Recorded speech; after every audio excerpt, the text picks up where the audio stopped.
The Holy Gospel according to Mark. Glory to you, O Lord.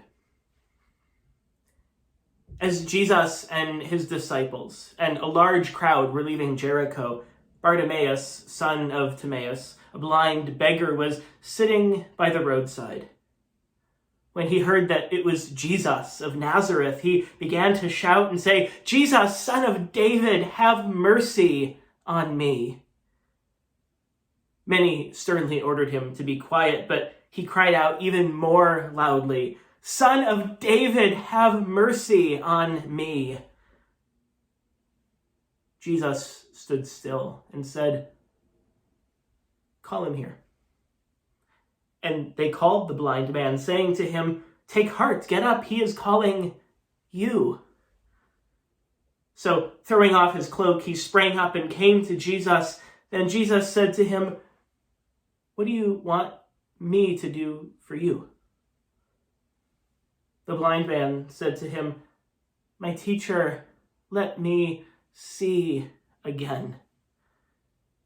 Jesus said to him, "Go, your faith has made you well." Immediately he regained his sight and followed him on the way. The Gospel of the Lord. Praise to you, O Christ.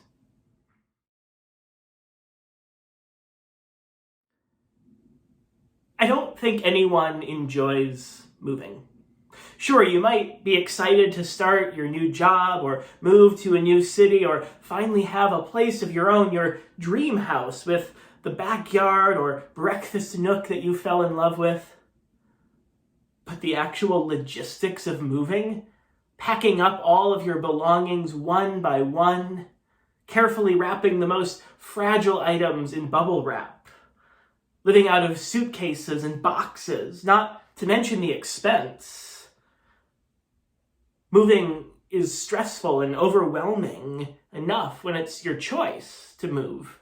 And as cumbersome as it can be, you always have the destination and the newness on the other side to look forward to. But imagine moving when you don't want to. When circumstances force you from your home and everything you've ever known. So much of what we know as the Old Testament came to be during the time when Israel and Judah lived in exile. Next to the Exodus, the exile is one of the most significant events in their national history. With his fellow prophets, Jeremiah ministers to a people displaced, conquered by a foreign military power, and forcibly relocated to a strange new place.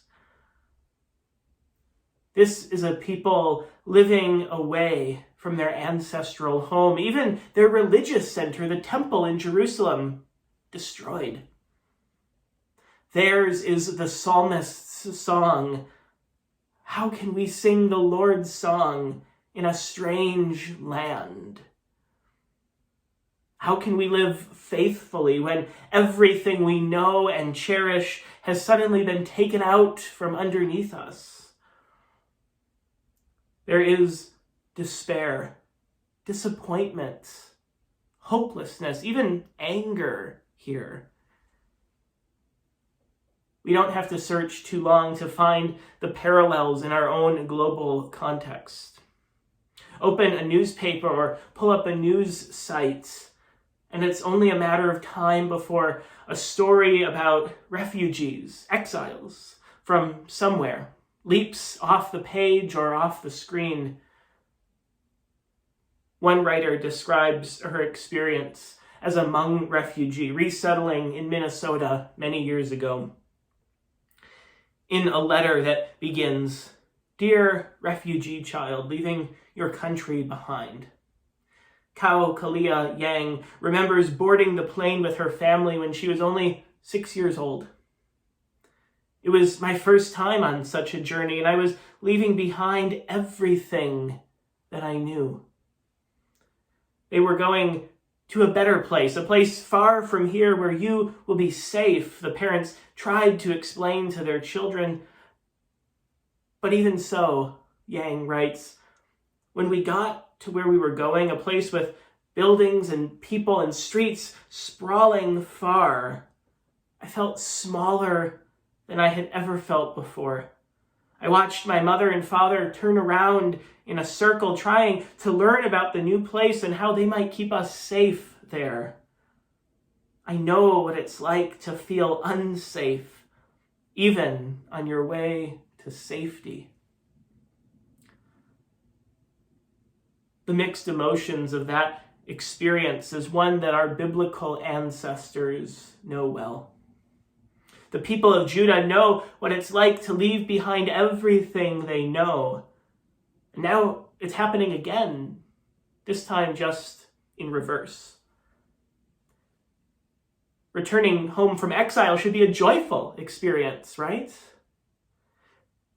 But Jeremiah writes, with weeping they shall come.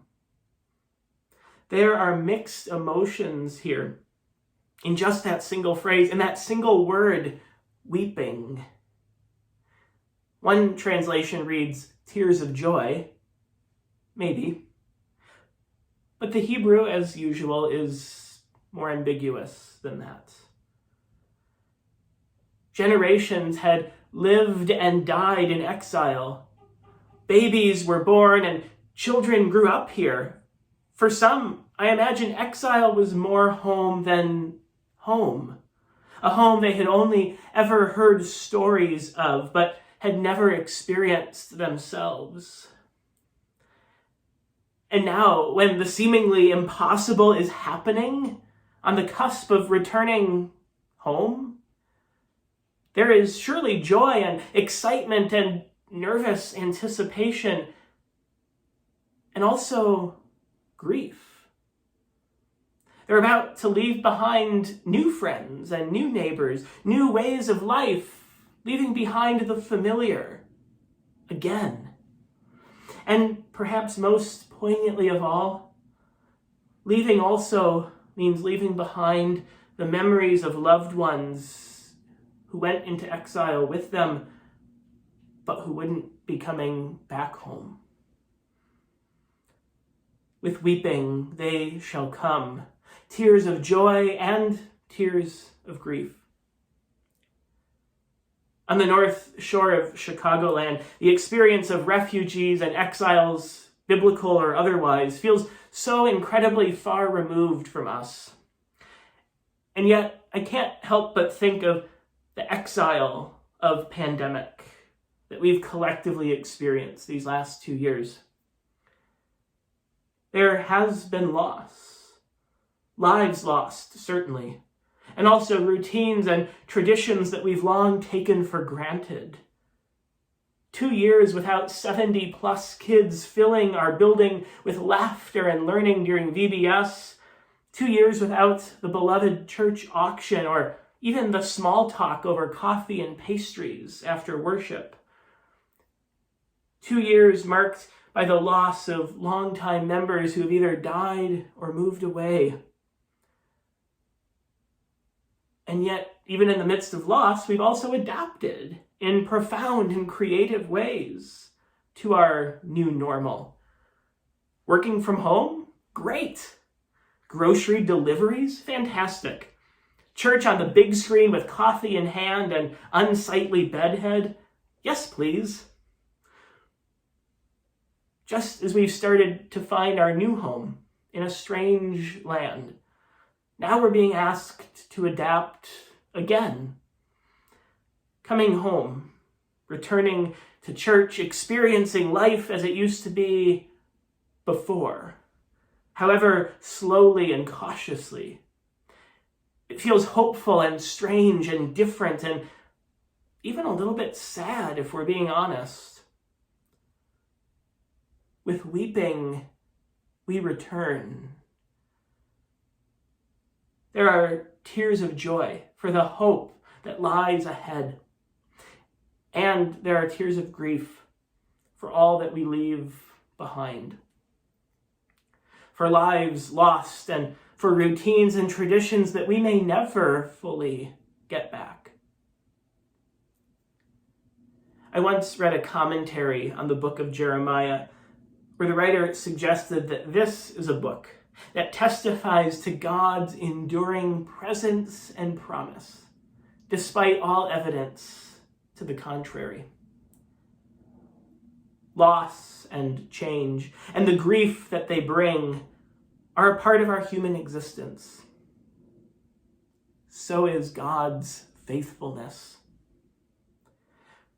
When it feels like all evidence to the contrary is mounting, God is still with us. The Spirit is here, as fiery as ever, and new life is taking roots and rising from the ashes of what has been, death and resurrection. With Jeremiah and Bartimaeus and all of God's faithful ones from every time and place, we cry out confident that God hears us. We cry out because we know that God has heard us in the past, and we cry out because we know that God will hear us into the future. God, who has become a father and mother to Israel, tenderly cares for us and loves us as a parent loves their child, carrying us to safety and leading us home. God is with us in the exile.